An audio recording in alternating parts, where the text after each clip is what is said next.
చాలా వీడియోలు చేసి పెడుతూ ఉన్నాను. మరి నచ్చినట్లయితే లైక్ చేయండి, షేర్ చేయండి, సబ్స్క్రైబ్ చేయండి.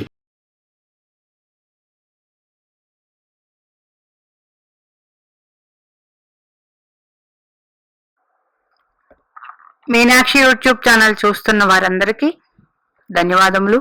నమస్తే. జాతక చక్రంలో లగ్నాధిపతి స్థితి ఏ భావాలలో మంచి ఫలితాలు, మరి 12 లగ్నాల వారికి అంటే మన జాతక చక్రం తీసుకున్నప్పుడు మనం 12 రాశులు కలిగిన ఏదో ఒక లగ్నంలో, మేషంలోనో వృషభ లగ్నం ఏదో పుడతాం. ఆ రోజు సూర్యుడిని అనుసరించి లగ్నం వేస్తారు కాబట్టి.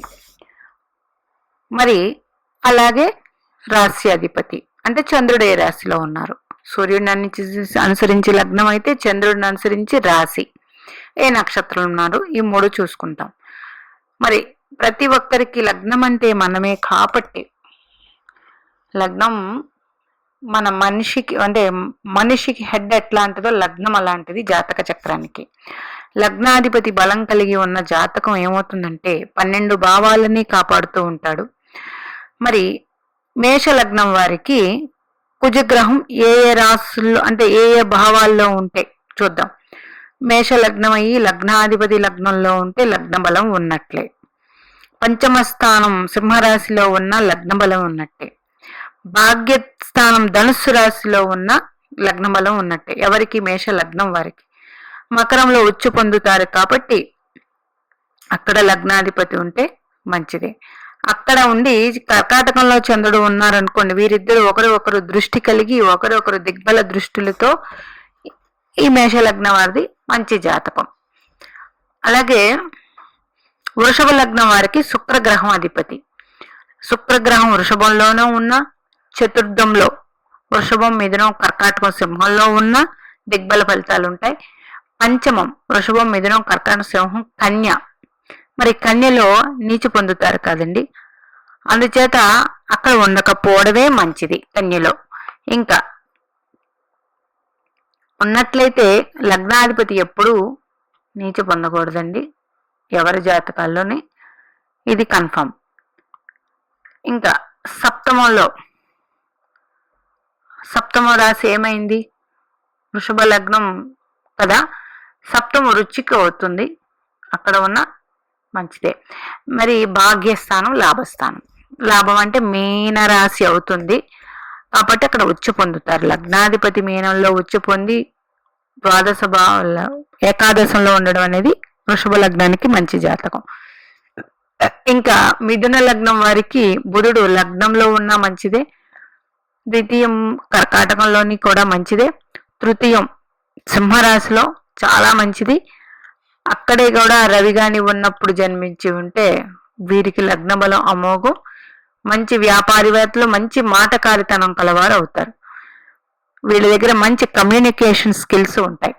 చతుర్థంలో బాగుంటుంది, పంచమ భాగ్య లాభస్థానం. కర్కాటక లగ్నానికి చంద్రుడు కర్కాటక రాశిలో మంచి ఫలితాలే, సింహరాశి 2లో మంచి ఫలితాలే. నెక్స్ట్ కర్కాటకం, సింహం, కన్య, తులలో మంచి ఫలితాలు ఉంటాయి, అక్కడ దిగ్బలం పొందుతారు.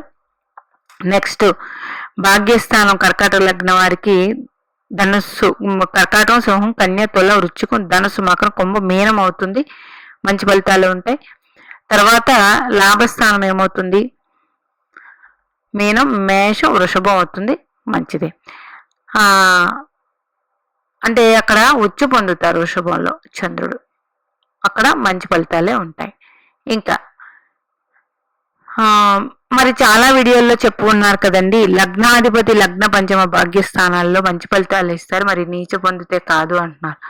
అట్లాగా కానీ గ్రహం ఉన్నప్పుడు వేరే శుభాధిపత్యం వచ్చిన గ్రహం చూస్తే అది క్యాన్సిల్ అవుతుంది. లేకపోతే లగ్న కారకుడు రవి అక్కడే కలిసి ఉంటే బలం పొందుతారు. లేదు అదే గ్రహం ఉన్న అంటే ఒక నీచ భంగ రాజయోగం అంటారు, అదే గ్రహం అక్కడుండి అక్కడ ఆ గ్రహ రాశ్యాధిపతి ఉంటే నీచ భంగ రాజయోగం ఏర్పడుతుంది, అక్కడ మళ్ళీ మంచి ఫలితాలు ఉంటాయి. సింహ లగ్నం వారికి రవి లగ్న ద్వితీయ పంచమ భాగ్య దశమ ఏకాదశంలో ఉన్న లగ్నం అంటే సింహరాశి కన్యలో అక్కడ ఉండి అక్కడ బుధుడితో కలిసి ఉంటే మరి కూడా ఇక్కడ మంచి ఫలితాలే ఉంటాయి. ఇంకా సింహం, కన్య, తుల, వృశ్చికం, ధనస్సులో మంచి ఫలితాలు ఉంటాయి. భాగ్యస్థితి మేషరాశి మంచి ఫలితాలు ఉంటాయి.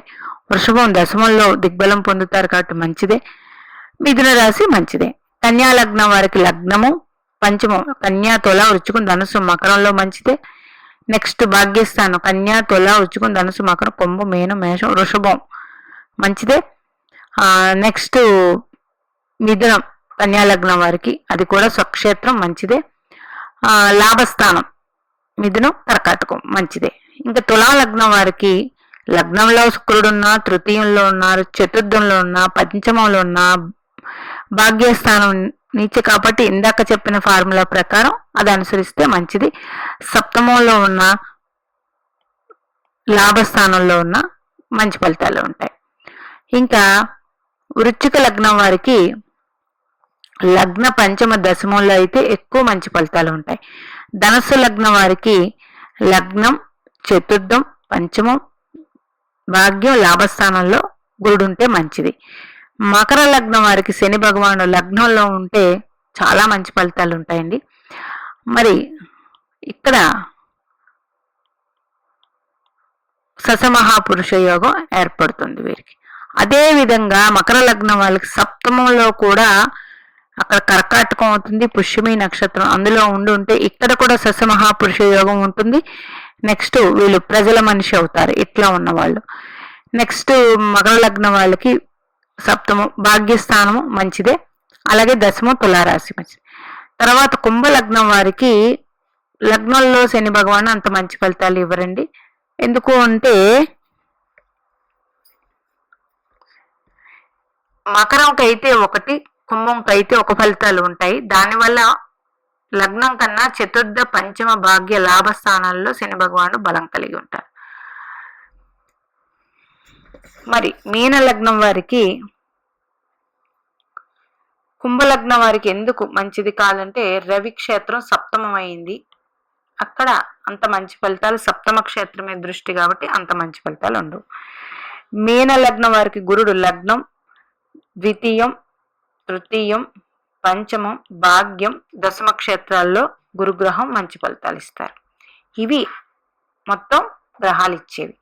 ఇప్పుడు లగ్నాధిపతి అసలు ఏ భావంలో ఉన్నా మంచి ఫలితాలే ఉంటాయండి, అట్లాంటిది ఏమి ఉండదు. ఆ భావానికి మంచి చేస్తాడు, లగ్నాధిపతి బలం పూర్తిగా ఆ భావానికి అందిస్తాడు కాబట్టి ఆ భావం మంచి ఫలితాలే ఉంటుంది.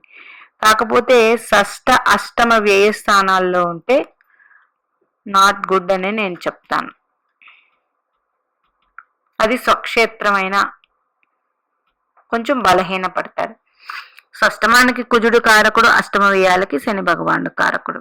ఓకే, లగ్నాధిపతి రవితో కలిసి ఉంటే ఏ భావం అయినా మళ్ళీ లగ్న బలం ఉంటుంది.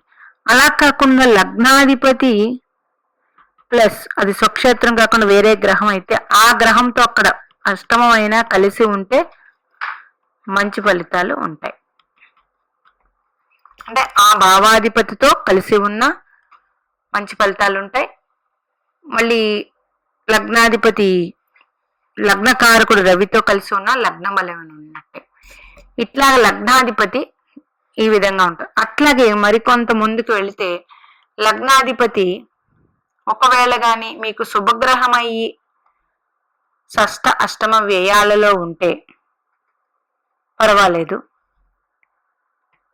పాపగ్రహం అయ్యి అంటే మకర లగ్నం, కుంభ లగ్నం పాపగ్రహాలు, వృశ్చికం, మేషం పాపగ్రహాలు ఇట్లాగా షష్ఠ, అష్టమ వ్యయ స్థానాల్లో ఉంటే అప్పుడు కంపల్సరీ ఒక శుభగ్రహ దృష్టి లగ్నాధిపతి మీద ఉండాలి. ఉన్నట్లయితే వెరీ గుడ్. లగ్న బలం ఎప్పుడైతే లేదో కంపల్సరీ రవిగ్రహ ఆరాధన చేసుకోవాలి. శనిపాలిత లగ్నాలైనా గురుపాలిత లగ్నాలైనా శుభగ్రహ దృష్టి లేనప్పుడు లగ్నాధిపతికి లక్ష్మీదేవి ఆరాధన చేసుకోవాలి. డైలీ చేసినట్లయితే అనుగ్రహం లగ్న బలం పెరుగుతుంది. ఇంకా లగ్నాధిపతి శుభుడైనప్పుడు ఆయన మీద ఏ గ్రహ దృష్టి లేకపోయినా ఓకే, లగ్నాధిపతి పాపి అయినప్పుడు ఒక్క శుభగ్రహ దృష్టి అయినా ఆయనకి ఉండాలి. అట్లాగే లగ్నాధిపతి పాపగ్రహం అయ్యి అష్టావేయమ స్థానాల్లో ఉండి మీ జన్మ లగ్నానికి మళ్ళీ అష్టమాధిపతి వ్యయాధిపతి నక్షత్రాల్లో ఉన్న కొంచెం ఇబ్బందులు ఉంటాయి. అందుచేత లగ్నాధిపతి బలం జాతకానికి ఎంత బాగుంటే వాళ్ళ జీవితాల్లో పనులన్నీ ఫాస్ట్గా తొందరగా నడిచిపోతూ ఉంటాయి. లగ్న బలం లేని వాళ్ళందరూ కూడా రవి గ్రహ ఆరాధన చాలా చాలా అవసరం అండి. ఎందుకంటే లగ్న కారకుడు రవి, ఆత్మకారకుడిన, అలాగే కాలపురుష కుండలి చక్రంలో పంచమ స్థానానికి పూర్వపుణ్య స్థానానికి అధిపతి కాబట్టి ప్రతి ఒక్కరూ ఆదివారం రవిగ్రహ ఆరాధన, ప్రతి నెల సంక్రమణం వస్తుంది, సంక్రమణం రోజు రవి ఆరాధన, పితృదేవతలకి కనీసం ఒక నమస్కారం చేసుకోవటం, వాళ్ళని తలుచుకొని చేస్తే లగ్న బలం పెరుగుతుంది. లగ్న బలం ఉన్న వాళ్ళకి జీవితం అంతా సాఫీగానే ఉంటుంది. లేకపోతే ఈ పరిహారాలు చేసుకోండి. మాకు లగ్నాధిపతి షష్టాష్టం వ్యయాల్లో ఉన్నారండి, కానీ భాగ్యాధిపతితో చూడబడుతున్నారు, పంచమాధిపతితో చూడబడుతున్నాడు అన్నప్పుడు మంచి ఫలితాలే ఉంటాయి. మీనాక్షి దేవి ఆశీస్సులు మనందరి మీద ఉండాలని కోరుకుంటూ నమస్తే.